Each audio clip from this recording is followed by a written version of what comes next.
You have exactly 4 hours left today. Not 8. Not 12. 4, because the rest will vanish into meetings that should have been messages, scrolling you won't remember, and decisions you keep circling back to instead of making. Marcus Aurelius ruled an empire, fought wars on the frontier, buried his own children, and still found time to write to himself by candlelight, because he understood something most founders never will. Time isn't scarce. Attention is. And the moment you confuse the two, you start defending your calendar, while your actual mind gets robbed in broad daylight. This is Stoic productivity for entrepreneurs, and the way the ancient Stoics handled time management wasn't about hacks or apps. It was about ruthless ownership. 9 rules, built by men who ran armies, ran empires, ran their own minds when everything around them was on fire. If you're building something right now, something that keeps you up at night, something that feels like it's slipping through your fingers no matter how many hours you throw at it, stay with me, because by the end of this, you'll know exactly which one of these 9 rules is the reason you're still stuck. Rule 1. Guard your minutes like a soldier guards a gate. Seneca wrote to his friend Lucilius that people are frugal with everything except the one thing worth being greedy about: their own time. Money lost can be earned back. A wasted afternoon is gone forever, and no amount of hustle brings it back. Most founders track their revenue down to the dollar. They know their burn rate, their churn rate, their conversion rate. Ask them where their Tuesday went, and they'll stare at you blank. That gap right there, between what you measure and what actually consumes your life, is where empires quietly die. Seneca said we're not given a short life, we make it short through waste. Read that again. Not the market. Not your competitors. You, the person checking a phone 40 times a day for no reason. The person saying yes to a call that could have been 3 sentences in an email. Start today by tracking one thing, not your tasks, your leaks. Every time you catch yourself drifting into something that isn't building the thing you claim to care about, write it down. By Friday, you'll have a list that will genuinely disturb you. Rule 2. Know exactly what is yours to control. Epictetus built his entire philosophy on one dividing line. Some things are within your power, some are not. Your effort, your focus, your response, yours, the market, other people's opinions, whether a deal closes on the day you wanted it to, not yours. Founders burn unbelievable amounts of time and energy trying to manage the outcomes instead of managing themselves. You cannot control whether an investor says yes. You can control whether the pitch was sharp, whether you showed up prepared, whether you did the work that made a yes more likely. The moment you stop pouring energy into outcomes you don't own, something strange happens. You suddenly have far more time than you thought you did, because half your day was never actually productive work. It was anxious noise dressed up as effort. Worry is not preparation, it only feels like it. Tonight, write down the 3 things eating the most mental space in your business right now, then look at each one and ask a single blunt question. Is this actually in my control? If it isn't, you're not managing it, you're just suffering over it for free. Rule 3. Do the hard thing before your mind talks you out of it. Marcus Aurelius wrote himself a note that has outlived empires. At dawn, when you struggle to get up, remind yourself, I am rising to do the work of a human being. Not scrolling, not checking metrics that won't move for hours. Work. The founders who win aren't the ones with more hours in the day. They're the ones who spend the first hour on the thing that actually matters instead of the thing that feels urgent. There is a specific kind of person who opens 15 tabs before touching the one task that would move the entire company forward. Every founder reading this knows exactly who that person is, because most days it's them. The Stoics called this a kind of self-deception, dressing up avoidance as busyness so it feels like progress. It isn't. Pick the one task tomorrow morning that you've been avoiding the longest. Do it before you open anything else. Before email, before Slack, before the coffee even finishes brewing if you have to. That single choice, repeated daily, is the difference between a founder who builds something real and one who just looks busy building it. 3 rules down, 6 left, and the next set is where this gets uncomfortable, because it's about the excuses you've been making without even noticing you're making them. If Rule 3 just called you out, comment "I rise to work," and let's keep going. Rule 4. Stop treating busy like a virtue. Seneca had a warning for people who fill their days with motion and call it meaning. He said it isn't that we have a short time to live, but that we waste a lot of it. Look around at almost any founder circle, and you'll find people wearing exhaustion like a badge. 16-hour days, answering emails at midnight, bragging about the last time they took a full weekend off, as if the absence was proof of ambition instead of proof of poor design. Marcus Aurelius ran an empire and still made time to write. He wasn't less busy than you. He was less confused about what busy actually meant. Being in motion is not the same as being effective, and most founders never separate the two because slowing down long enough to check feels like losing ground. It isn't. It's the only way to know if the ground you're standing on is even the right one. Tonight, look honestly at your last full week. Count the hours that actually moved your business forward, not the hours you were simply present and reachable. Most people who do this exercise are shocked at how small that real number is compared to the one they'd have guessed. Rule 5. Say no faster than feels comfortable. Epictetus taught his students that every yes to something outside your purpose is a quiet no to the thing you actually set out to build. Founders are especially bad at this because saying yes feels like opportunity, and turning something down feels like closing a door that might never open again. But a calendar full of half-relevant meetings, favors, and calls that go nowhere isn't opportunity. It's erosion. Slow, polite, agreeable erosion, and it's the reason so many founders look back a year later and can't explain where the time went, even though they were never once idle. The Stoics practiced something close to premeditated refusal. Before the ask even comes, know your answer. Decide now what deserves your yes, so when the moment arrives you're not negotiating with your own weak willpower in real time, tired, flattered, and caving. Make a short list tonight. 3 categories of request that get an automatic no from now on, no matter how nicely they're phrased. Write them down somewhere you'll actually see them. The founders who protect their time aren't ruder than everyone else. They just decided in advance instead of deciding under pressure, which is exactly how good Stoic time management actually works when nobody's watching. Rule 6. Treat distraction like a threat, because it is one.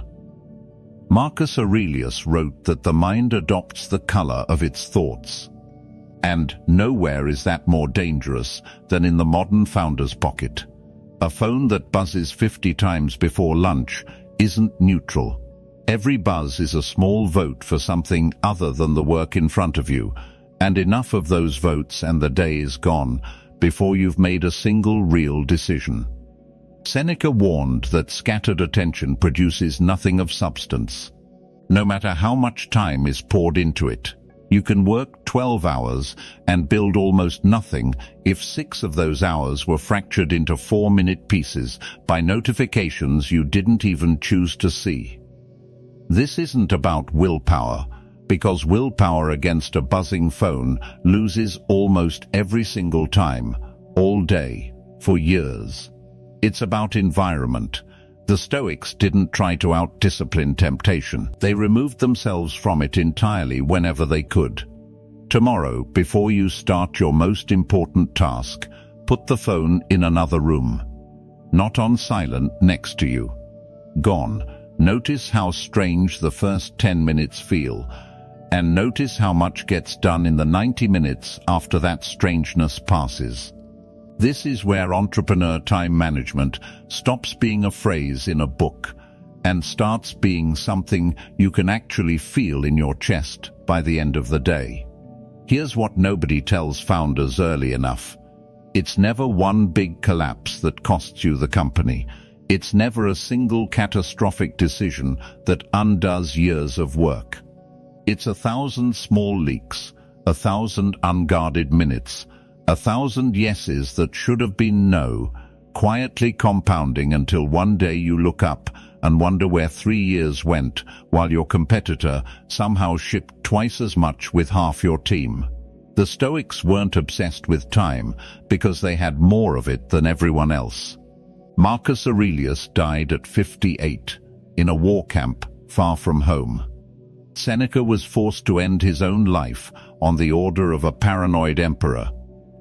Epictetus was born a slave and lived most of his life with a permanent limp from an injury given to him by his own master.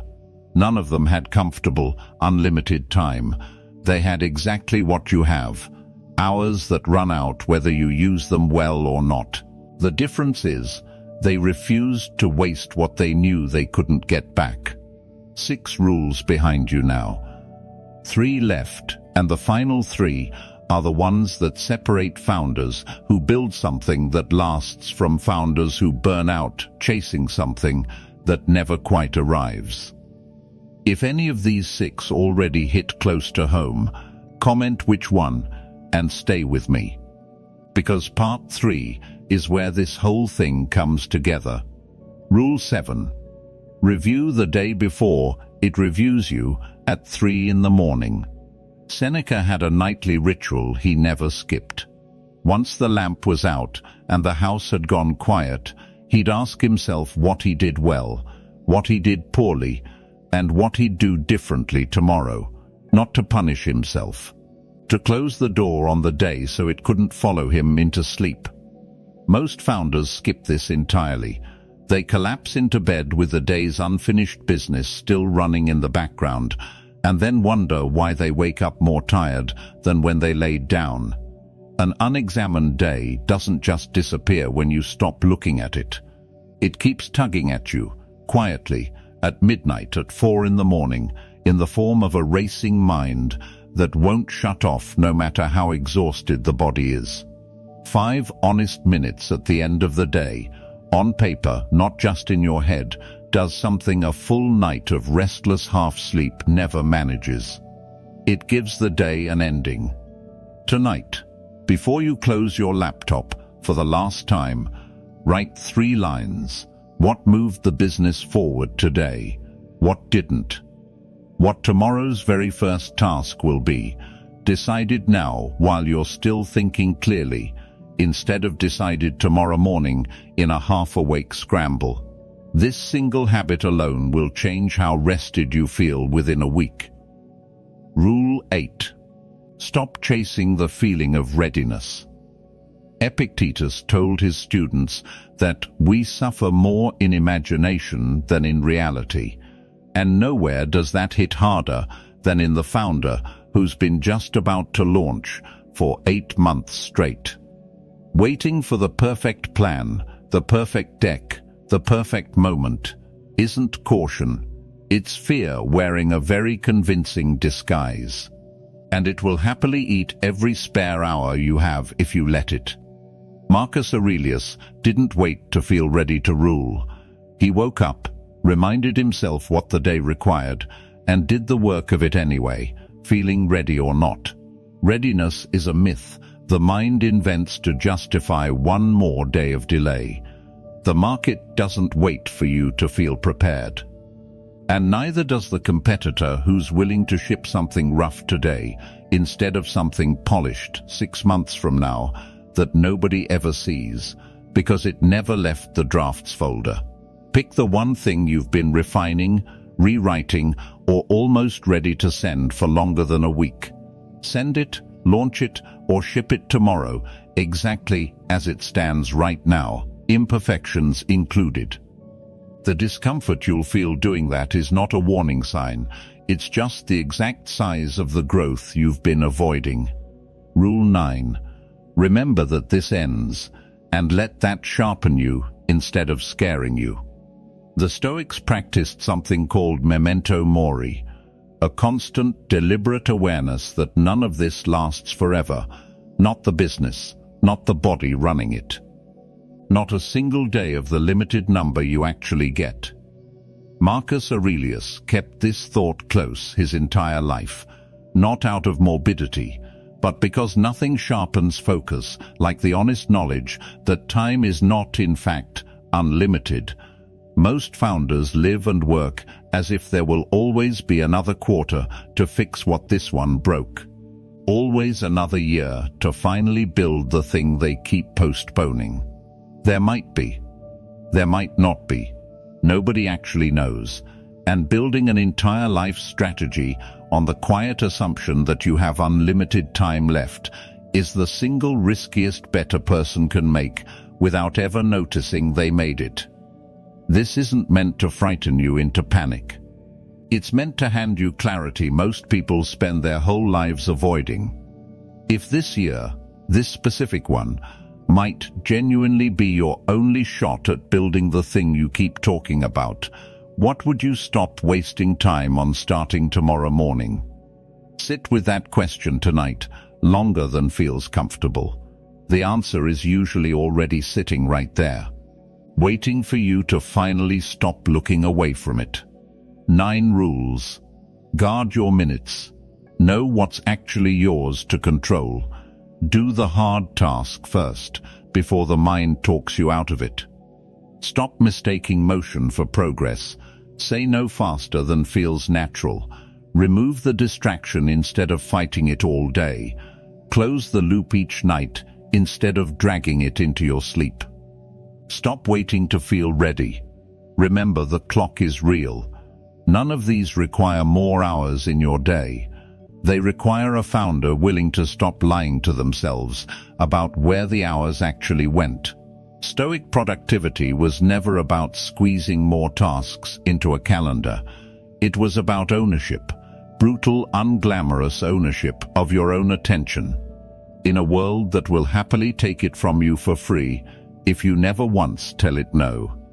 Marcus Aurelius, Seneca, and Epictetus never had a single productivity app between them.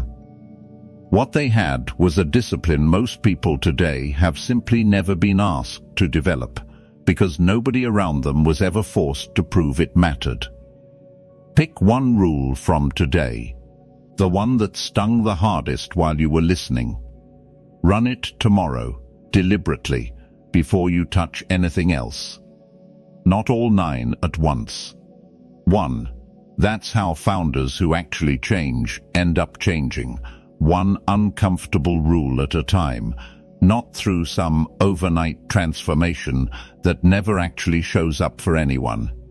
If this is the kind of Stoic productivity entrepreneur time management breakdown that actually moved something in you today, do us a real favor. Hit like on this one. It tells us exactly what to build more of. Drop a comment with the rule that hit closest to home. We read every single one. Share this with the one founder in your life who's still burning 16 hours a day, chasing 8 hours of real output. And if you're serious about building something that lasts, instead of something that just looks impressive from the outside, subscribe to Stoic Founder. This is only the beginning of what we're building together here.